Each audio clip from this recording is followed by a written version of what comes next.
लग्नाचे दागिने म्हणजे श्रीमंत पेशवाई दागिने. नाशिकचे सुप्रसिद्ध सराफ मयूर अलंकार सराफ.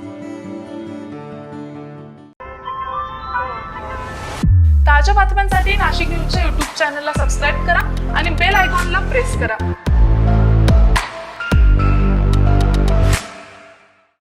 राज्यामध्ये अन्न भेसळीच्या वाढत्या घटनांवर आता राजकीय स्तरावरूनही कडक भूमिका घेतली जाते. तुकाराम मुंढे यांच्या कारवाईला पाठिंबा देत छगन भुजबळांनी भेसळखोरांविरोधात कठोर कारवाईची मागणी केली आहे. अन्नपदार्थांमध्ये होणारी भेसळ हा सध्या गंभीर प्रश्न बनलाय. याच पार्श्वभूमीवर तुकाराम मुंढे यांनी सुरू केलेल्या कारवाईचं भुजबळांनी कौतुक केलंय. तुकाराम मुंढे योग्य कारवाई करत आहेत असं सांगत मी स्वतः त्यांना फोन करून कडक कारवाई सुरू ठेवण्यास सांगितलंय असं भुजबळांनी स्पष्ट केलंय.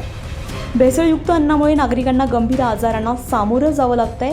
त्यामुळे अशा कारवाया होणं अत्यंत गरजेचं असल्याचं भुजबळांनी नमूद केलंय. इंजेक्शनच्या सोयीने बाहेर काढतात आणि पाणी टाकतात, तेही घाणेरडं पाणी.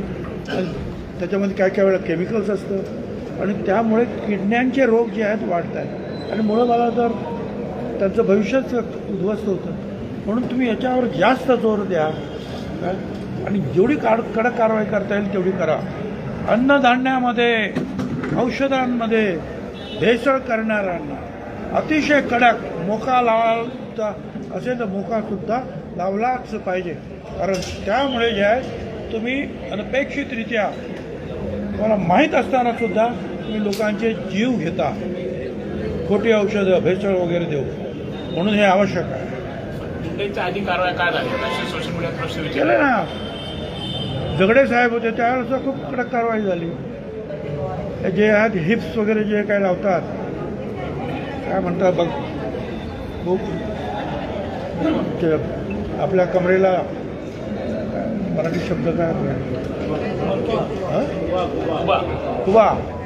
आता ते त्यांनी त्यावेळेला किती लावून धरलं होतं की हे जे खुबे लावले जातात ते अमेरिकेमध्ये हे नाकारलेले आहे. मोठ्या कंपनीबरोबर त्यांनी लढाई घेतली आणि शेवटी जे आहे त्यांच्या बाजूने निकाल भ्रष्टाचार होता कामाला. जेनेरिक औषधं त्यावर सुद्धा त्यांनी भर दिला होता.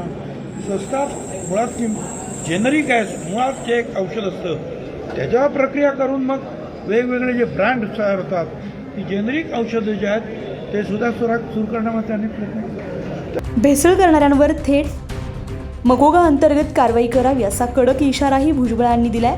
एकीकडे अन्न भेसळीमुळे वाढणारा आरोग्याचा धोका आणि दुसरीकडे त्यावर कडक कारवाईची मागणी. यामुळे आता प्रशासन किती कठोर पावलं उचलतंय याकडे सर्वांचंच लक्ष लागलंय.